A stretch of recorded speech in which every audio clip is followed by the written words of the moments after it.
మీ ప్రేమ నగర్ మీసాలు రానప్పుడు చూశాను, మీ ప్రేమ ఖైదీ మీసాలు వచ్చాక చూశాను. ఇప్పుడు డ్యూటీలో మిమ్మల్ని చూస్తున్నాను. చాలా సంతోషం. చెప్పండి సార్. స్టూడియోలో దొంగలు పడారు. సూపర్ సార్, మీ కొత్త సినిమా టైటిల్ సూపర్. అసలు ఎలా పడతారు సార్ ఈ టైటిల్స్?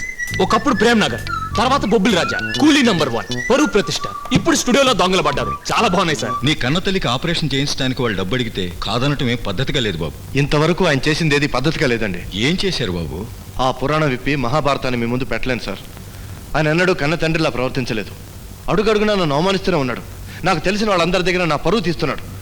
తిట్టకుండా ఇప్పటికే నన్ను తిడుతున్నాడు. చూడు బాబు, కన్న తల్లిదండ్రుల రుణం తీర్చుకునే అదృష్టం అందరికీ రాదు. ఆ అవకాశం నీకు వచ్చింది, రుణం తీర్చుకో. ఊరిని సర్వనాశనం చేసి శ్మశానంగా మార్చేస్తే మీరెలా పెద్ద మనుషులు అవుతారయ్యా? మీరంతా కలిసి ఉంటేనే పల్లె బాగుపడుతుంది, పల్లె బాగుపడితేనే దేశం బాగుపడుతుంది. ఆనాడే మన గాంధీ గారు కలలు గన్న రామరాజ్యం ఏర్పడుతుంది. ఎవరో వస్తారని, ఏదో చేస్తారని ఎదురు చూసి మోసపోకమా అన్నాడు ఒక మహాకవి.